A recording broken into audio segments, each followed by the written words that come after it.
गौरी पूजू जाना की जाना का भवन में गौरी पूजू जाना की जाना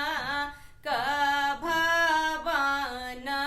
में जाना का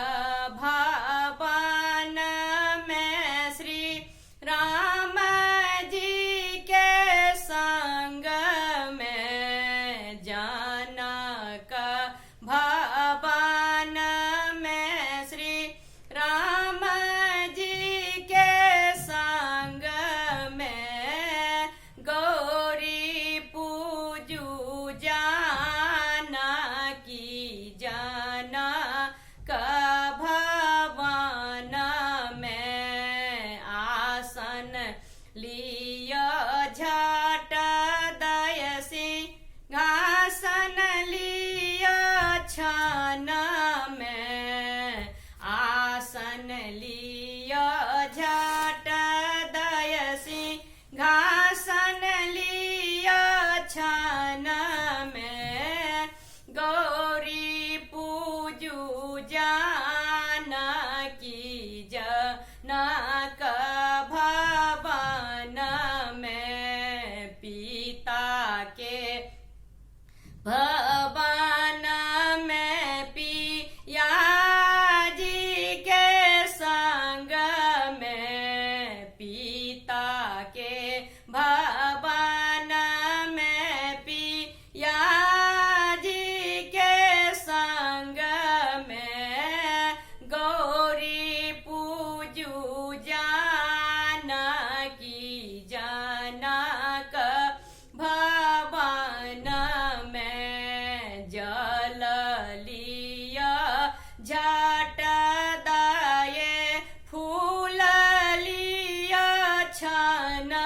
में गंगा जल लिया झट दाय बेल पत्र लिया छन में गौरी पूजू जाना की जाना का भवन में जाना का भवन में बलम जी के संग में गौरी पूजू जाना की जाना का भवन में केरा लिया झट दाये पेड़ा लिया छन में केरा लिया झट दयने वेद्य लिया छन में गौरी पूजू जाना की जाना का भवन में जाना का भवन में श्री राम जी के संग में गौरी पूजू जाना की जाना का भवन में धूप लिया झट दाये दीप लिया छन में धूप लिया झट दाये दीप लिया छन में गौरी पूजू जाना की जाना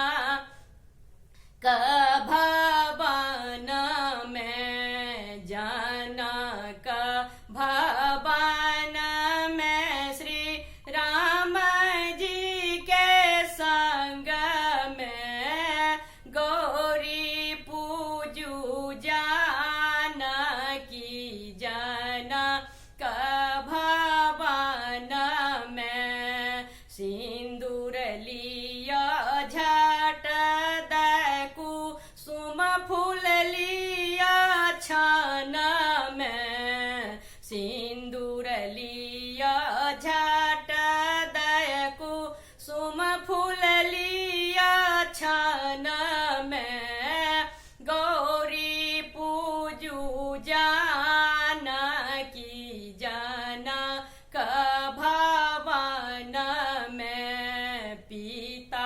के भवन में पिया जी के संग में गौरी पूजू जानकी जनक भवन में भाग्य मांगू झट दय सोहाग मांगू छन में भाग्य